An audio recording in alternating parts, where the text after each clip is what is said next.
Hey guys, CD Gaming here, and I just wanted to give you a quick little video on the build that I'm going to be starting for the upcoming Phrecia League in Path of Exile 1. For this build and for any builds that I do in the future, I'm going to add a link in the description for the path of building so that way you can follow along with me. It's got a step-by-step progression for the trees, skills, items, and even configuration, so you can look at bossing versus mapping, see if this is a build that interests you. So, what is the build? The build is going to be Scavenger, Energy Blade, Spark.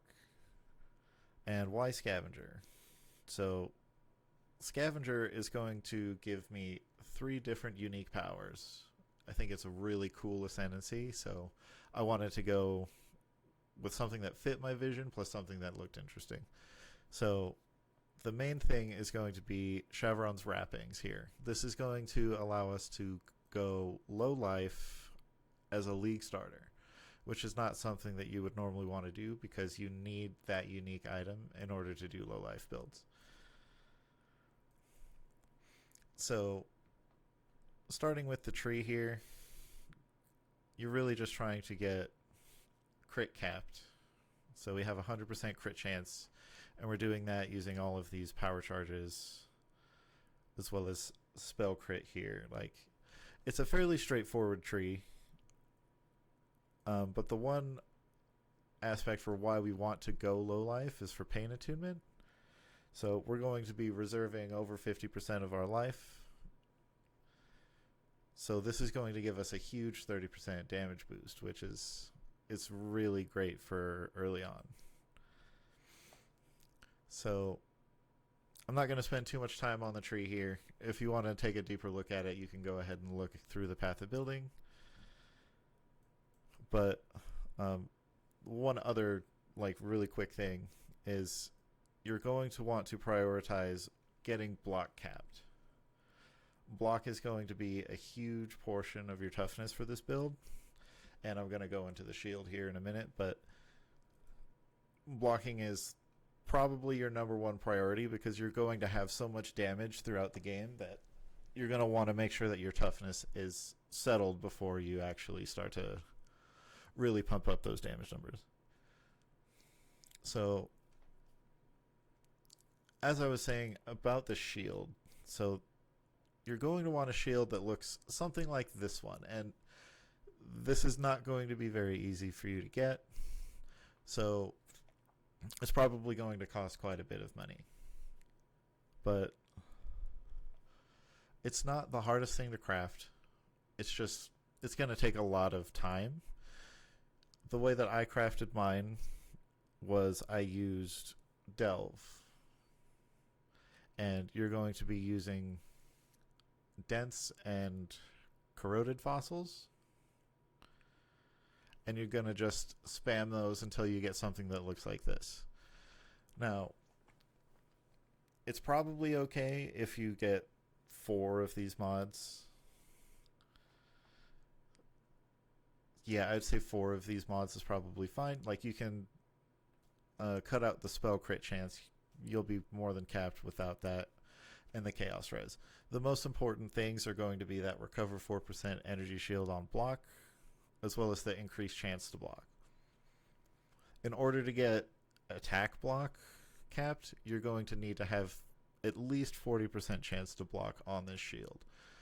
So, in order of priority, you're going to want that chance to block, and then recover energy shield, and then energy shield stats. Everything else is just going to be gravy on top of that. So, like I said, just spam fossil crafting on. I guess I should have mentioned that first. This has to be a shaper base titanium spirit shield. So the base itself is going to be probably kind of expensive, especially early on. So I would say for just this shield alone, expect anywhere between 2 to 6 divines, depending on how lucky you are with your crafting. Since this is going to be an energy blade build, we don't need to worry about a weapon. So what energy blade does is it's going to sacrifice half-ish, depending on quality of the energy blade gem, of your energy shield to give you a weapon that just does pure lightning damage. So because of that, you don't need to get a weapon. You can just use whatever weapon you find that has the right colors and sockets, as those are the only things you keep with energy blade. So the rest of the gear is just going to be pretty basic for the most part. You're just trying to cap your resists, and you're trying to get as much energy shield as possible. You see I have here 5850 energy shield, and that is after it was halved. Like, you're really going to need a ton of energy shield, as that is your primary toughness and damage for this build. So everywhere that you can get it, you're going to want energy shield. Life, you don't really care so much about. You can get some here and there and you're probably fine, but you want to make sure that you're under 50% life total. So 50% or higher reserve life, so that way you're still getting that pain attunement.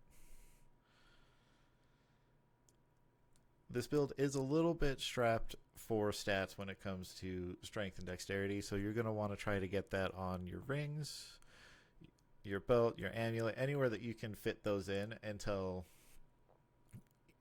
you actually hit the right point where you can take them off.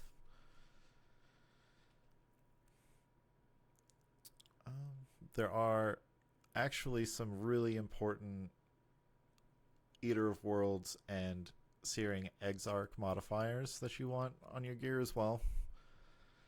So the important ones are going to be on your body armor. You need the chance to block. And then there was another one. Maybe not. Maybe I'm just forgetting, but you for sure need that chance to block on the body armor, as you're not going to be able to hit that cap without it. Crystal belt for the belt is obviously your best choice, just energy shield resists. Opal rings is for the most damage, so you want stats, cast speed, energy shield on those. If you can't use opal rings, you can use moonstone rings. They'll give you a little bit more defense. They're going to be just strictly worse. For your amulet, you want to make sure you're having percent energy shield. If you can, get +1 to all lightning skill gems. Those are the only stats that really matter on this, aside from it being a citrine amulet for the strength and dexterity. But if your stats are fine there, then you can use any other type of amulet that you find, just so long as you get those stats. For the anoint, we're going with aggressive bastion. So this right here, again, more block, and this is how we add endurance charges into this build. Endurance charges give us that physical resistance that clearly the build needs. Like, it bumps the toughness on this to like another extreme, honestly. So thankfully this isn't very expensive. You should be able to get this on day one. Just put this on any amulets that you get. Again, we're trying to shore up the defenses because the damage is going to be the damage is there, so long as you're making sure that you're getting enough energy shield on everything else. You do want also to get as much cast speed as you can. I don't have a ton of it on my gear here, but you want it definitely on your rings, and then anywhere that you can get it as a implicit mod, you want to make sure you're getting cast speed or spell damage. The gloves as well. The gloves, you want this inflict lightning exposure on hit mod. That one is going to make it so you don't need to have any other source of exposure, and you're just going to be applying it through spark. So that one's very important. And then damage per frenzy charge, that one's really nice. Just a little bit extra damage, as we do use all 3 charge types on this build. So for your grafts, You definitely want one Storming Ashgraft. That one's like a no-brainer, and you're not really caring about the skills that are on these grafts. You're really just using them as stat sticks. So Storming gives you flat lightning damage, and then you're going to want to look for one that has a percent spell damage on it. For your second graft, you don't want to use, for sure, the Jolting Ashgraft. That one I know it does give crit on it. However, it also will give you up to 10% damage taken increase, and that's just not something we want to do when we're already trying to buff up our defense. So the one that I went with here is the Squalling Toll Graft. This is going to give you projectile damage, and you can get crit multi on this. You can also get dexterity modifiers if you're still struggling with dex as well. So again, Storming Ashgraft, Squalling Tool Graft. All you care about are the damage stats. You don't care about any of the skills or whatever. Our jewels, again, cast speed, energy shield. All you need are those two. Anything else would be just extra. For your flasks, we don't have really any defensive options for this build. So the only one we're going to be using is the Quartz Flask. But Diamond Flask, obviously, Silver Flask for Onslaught, Quicksilver, and then Sulfur for damage. But that's basically it for the gear. I wanted to make sure that I didn't put any uniques in here, so that way it would be an even easier league start. So this should all be pretty attainable because of the Genesis tree. Like, Keeper of the Flame added such a powerful crafting option. You should be able to get somewhere around here within the first couple of days. That shouldn't be any issue. So now I'll just go over the skills here. Obviously you have Energy Blade. You want to get this 20% qualityed, so that way it reduces less of your energy shield. Tempest Shield is going to help us get to block cap. Zealotry is going to help us get to spell crit cap. You have Vol Haste just for the Vol Haste part. Discipline and Blood Rage. You have Conductivity, Sigil of Power, and Wall of Force. I have these linked to increased area of effect because there wasn't really anything else that was interesting to put here. I tried out Hydrosphere and it really didn't work out the way that I wanted it to, so I went with increased area of effect. Now, Sigil of Power is one thing that's not going to be very consistent because you have to set it and then you have to cast a ton to get it up to 4 stages. This is more of a bossing thing. You're not going to be using this in maps at all. Same with Conductivity, really, and you aren't going to need them. All of this here is just for bossing. So this setup right here is where we're reserving all of our life. It's going to be with Precision, Vitality, and Clarity, all linked to Arrogance. Arrogance makes it so that we reserve life instead of mana, and with those three, we should hit over 50. Like right here, I have 32% unreserved. So that's how we're going to be on low life all the time, and that is the most important link setup for that. Your mobility skill is going to be Flame Dash with Arcane Surge, give you a little bit more attack speed. Now, you just want your Flame Dash to be a high enough level so that way it's proccing Arcane Surge every single time you cast it. So I found it was around level 6 or 7. You just need it to cost 15 mana or so. And then Summon Stone Golem gives us life regen as well as increased defenses, which would be our energy shield. So, speaking of life regen, one thing I didn't talk about is Zealot's Oath. We're changing all of our life regen into energy shield. Sometimes it can make it a little bit uncomfortable early on, so you might want to wait until you have a little bit more life regen before taking that, or a little bit more block. Once you have the recover energy shield on block, this really becomes a non-issue, but until then it can be a little uncomfortable sometimes. The main links for our Spark You can use Volspark. I don't really like. It's not a huge difference. You can use Volspark later in the game and just use a regular spark through like 90% of it and be just fine. But you want Spellblade. This is essentially the same thing as. Oh, well, I didn't even go over the Ascendancy, but I'll go over that in a sec. So the Spellblade is going to give you a portion of your weapon's damage as spell damage, which is really the entire reason why we're using Energy Blade, is so we can get a huge amount of like flat damage from Spellblade and the Ascendancy. But we're also getting increased crit damage, increased crit strikes, inspiration, and lightning pen. So this is just the ones that I wanted to use here. You'll notice there's no Pierce. We're getting Pierce on the passive tree over here. And there's also no returning projectiles, which is definitely something that you can look into if you like that a little bit more than just, say, straight lightning pen. You can definitely play around with that. There's also a unique item called Nimis, and this will make your projectiles fire randomly, which they kind of do with Spark anyway, but then they will also return to you. So they'll give you that returning projectiles without having to have the gem.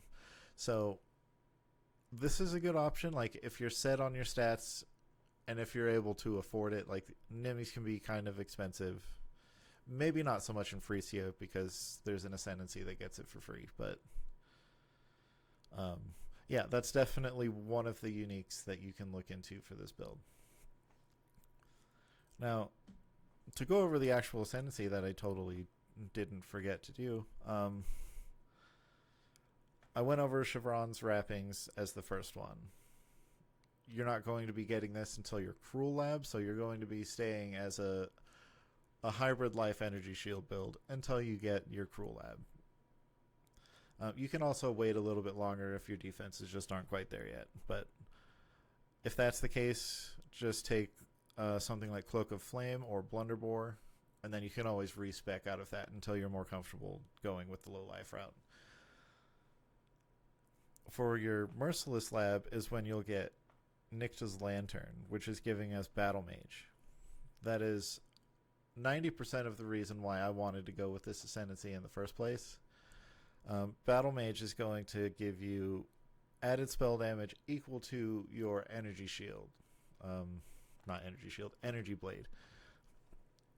Which is going to be an absolutely absurd amount of damage. Like, if you see me take that off, it cuts it by like 2 million damage on the on paper. So that's definitely going to be more than enough damage, which is why I say you need to focus on defenses throughout, because this right here is going to carry you along with Spellblade.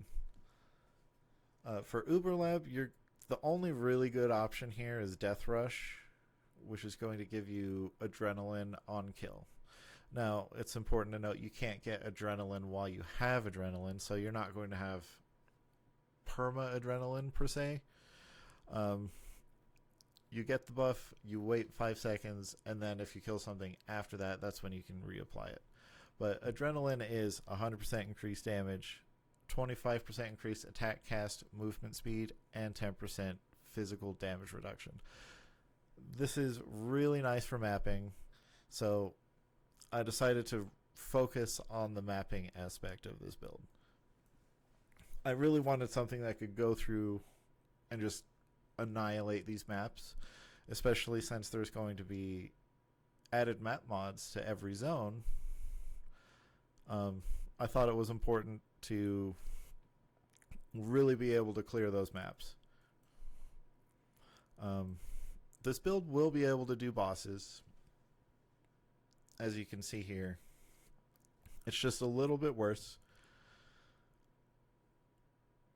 The reason being is all of our charges are on kill. So if you're fighting a boss, they most of the time don't have ads, so you're not going to be getting these charges, and you're not going to be getting adrenaline either. So it's not to say this build is going to be bad at bossing, but it's not going to be nearly as good at bossing as it is mapping. But you should at least be able to get your first 2 watchstones with this build. I don't see any reason why you wouldn't be able to. But I think this is going to be a great currency farmer.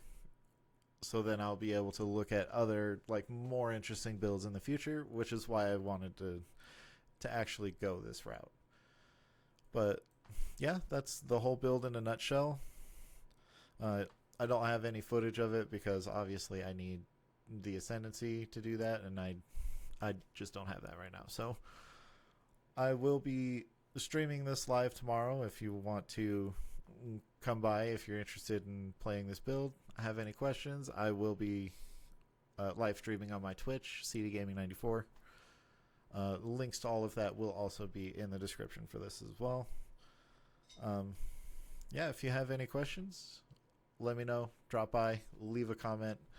Please make sure to like and subscribe if you like this kind of a thing, and I'll be absolutely more than happy to keep putting out videos like this if it helps people.